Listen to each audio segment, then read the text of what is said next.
There's a reason the rarest souls often seem to walk alone.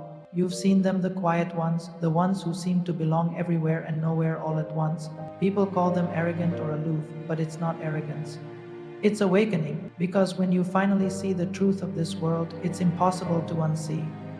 And with that vision comes a price. The illusions that once kept you connected fall away, relationships feel forced, conversations feel empty, and the more you awaken, the more alone you feel, but not the kind of alone you think. This isn't punishment, it's not rejection, it's something deeper, something freeing, something inevitable.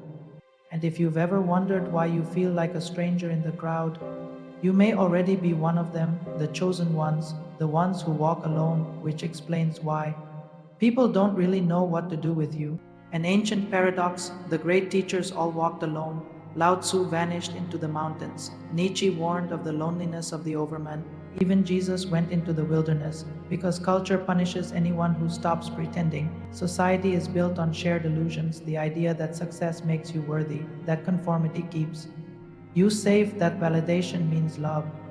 But when you stop believing, you stop belonging, and the more awake you are, the less you fit. The wise have always been outsiders, not because they hate the world, but because they see it too clearly. Real love doesn't demand illusions, but most people aren't ready for that yet, which explains why, even in history's brightest minds, solitude became their sanctuary.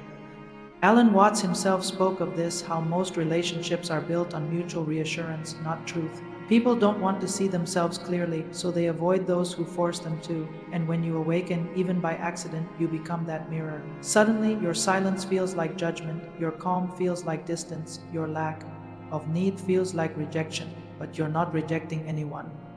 You've just stopped needing what they're still addicted to, so you keep your distance, not out of superiority, but out of mercy, which brings us to the moment you realize you can't go back. You remember how easy it felt to belong before, when you didn't question, when you played along, and sometimes you catch yourself longing for that old comfort. But you know it's impossible now. You've grown beyond the need to belong. The masks you wore don't fit. Most people don't want freedom, they want familiarity. They want their stories, their drama, their little comforts, and you can't save them from that. Awakening isn't something you can force on someone, it's something they must choose. So you stop trying to explain yourself, you stop trying to convince them.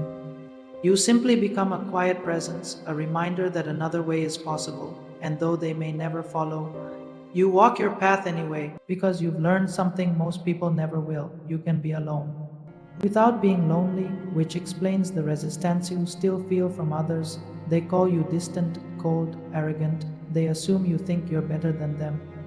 But that's not it at all. If anything, you feel more compassion now than ever before. You understand why they cling to their illusions. You remember when you used to do the same, but you also know that love doesn't mean enabling lies. So you let them go lovingly, silently, and you keep walking, and though they may never understand, you've made peace with that, because the real gift of solitude is this: you stop needing to be understood. And when that happens, you discover a new kind of love, a love that doesn't cling, doesn't demand, doesn't beg for attention.